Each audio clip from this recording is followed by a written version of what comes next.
Minister of New Zealand, Jacinda Ardern, has been meeting people in hospital who were injured in the terror attacks at mosques in Christchurch on Friday. Brenton Tarrant, an Australian national who's 28, has appeared in court charged with 1 count of murder, though further charges are expected to follow. These are live pictures from Christchurch. As you can see, people have been laying flowers near the mosques with messages of support for the victims and their families. My colleague Sharonjeet Lail is in Christchurch for us.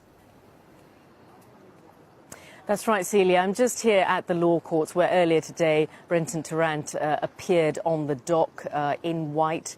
And, of course, he's going to be held until April the 5th when he will be appearing again. He's been charged on 1 sentence, 1 count so far. But, of course, many others are to come because we know 49 people have been confirmed to have been killed at those mosque attacks just yesterday. And many others are injured in the hospital in intensive care as well. Now, of course, there's been a great sense of solidarity amongst people here in Christchurch. I've been speaking to a lot of them. There's a sense of resilience that they will bounce back from this. But, of course, many people still remain in shock. And I went to visit a memorial in the centre of town just a little earlier. A memorial for the victims of the shooting. Christchurch residents have been bringing flowers and leaving notes here all day. The messages are clear.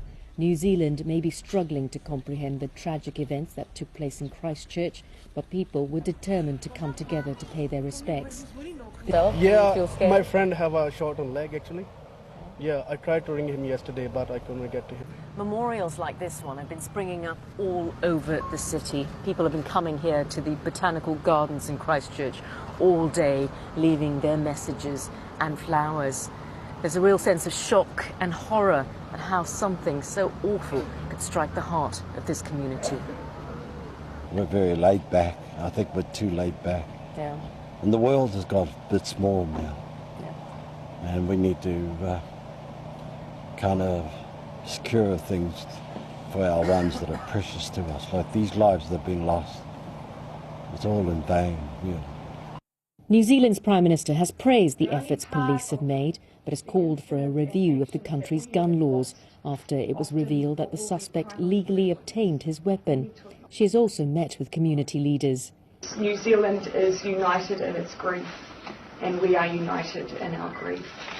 And so I convey that message of love and support on behalf of New Zealand. An Australian man has appeared in court. 28-year-old Brenton Tarrant wasn't on any security watch list. He didn't enter a plea and is due to appear in court next on April the 5th. It's understood that nationals of Bangladesh, India and Indonesia are among the dead. Christchurch has seen tragedy like this before and is still rebuilding from a devastating earthquake just 8 years ago. But nothing quite like this. Then, as now, the rallying cry in many messages of support is a Maori phrase that means stay strong. So that was the sense of resilience I was speaking about earlier, people feeling that they can move on from this, but still many in shock. I'm now joined by Kim Baker-Wilson, who's a reporter from TVNZ, and he's been reporting on this since the story broke just yesterday. And Kim, you were here at the law courts earlier when the suspect was brought. A very packed scene. Normally the New Zealand public can get into New Zealand courts as a right to go and see people appear, but that wasn't the case today. So high was the risk of security going wrong that the court stopped the public from going in here today. Media, accredited media, were the only ones allowed inside, brought through 6 at a time. When they got through there, Mr. Tarrant appeared in a white boiler suit and bare feet, handcuffed. He appeared to be rocking slightly side to side, only appeared for minutes without a lawyer.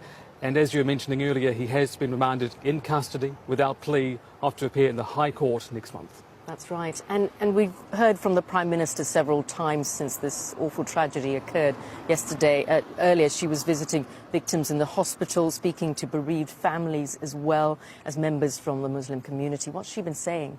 She came here straight from the capital, Wellington, on an Air Force flight and came with the Leader of the Opposition and the Deputy Prime Minister also. And she gave them condolences, her condolences, both from herself and from the country.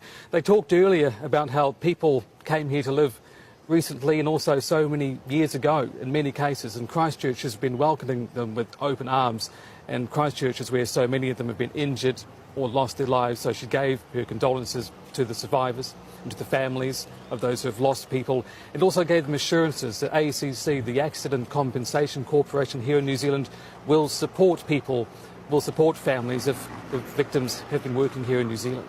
Wow.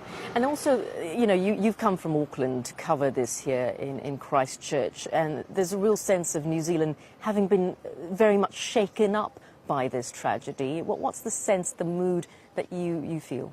We certainly have been. When we arrived at the airport, there were armed police officers at the airport, which is a sight you just don't see in New Zealand.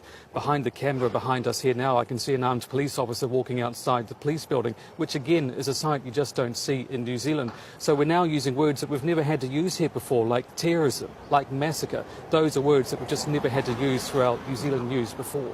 All right, well, Kim Baker-Wilson, thank you so much for joining us and telling us your experience of this. Now, of course, a lot of people still really shaken by this, as you heard Kim say. Security as well, very much on alert a day after the fact. Earlier, I was speaking to Christchurch City Councillor Raf Munji, and this is what he had to say.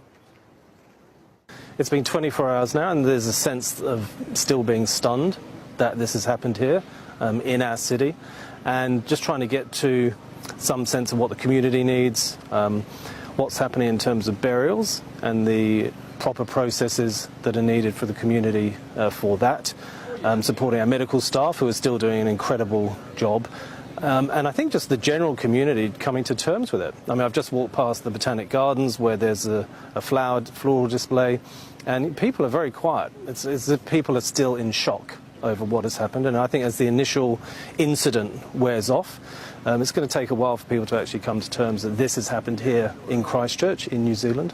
Right. And in terms of readiness, you said you've been working with your colleagues, and certainly the hospital staff have been inundated as well. There's a real concern, obviously, that with so many people dead, and in Muslim tradition, they have to be buried in 24 hours. Is there a sense that facilities in Christchurch can deal with this? That is very challenging for us. I've been told it will probably take 4 days to actually dig the appropriate number of graves. So, yeah, that's going to be a problem. So we're going to have to work with the community and find a way through that. And obviously there's a coronial process that needs to be gone through as well. So how that pans out, we don't know. Hopefully tomorrow morning we'll have some more answers, and we'll just have to see how that plays out. And do you feel like you've got enough resources? Are more being sent? We're pulling in resources from around the country. I mean, the one advantage we've had in a way is having been through the earthquakes. We've been through this. I mean, the medical staff have been through this before. They operate at a very high level. But still, there's resource shortages. So in terms of sextons for the burial services, they need to be brought in. So, yeah, we'll be asking for help where we need it. Indeed, and as you mentioned, it's not the first time Christchurch has faced tragedy. It's had to deal with these awful earthquakes in the past, the last being in 2012, which was devastating for this community.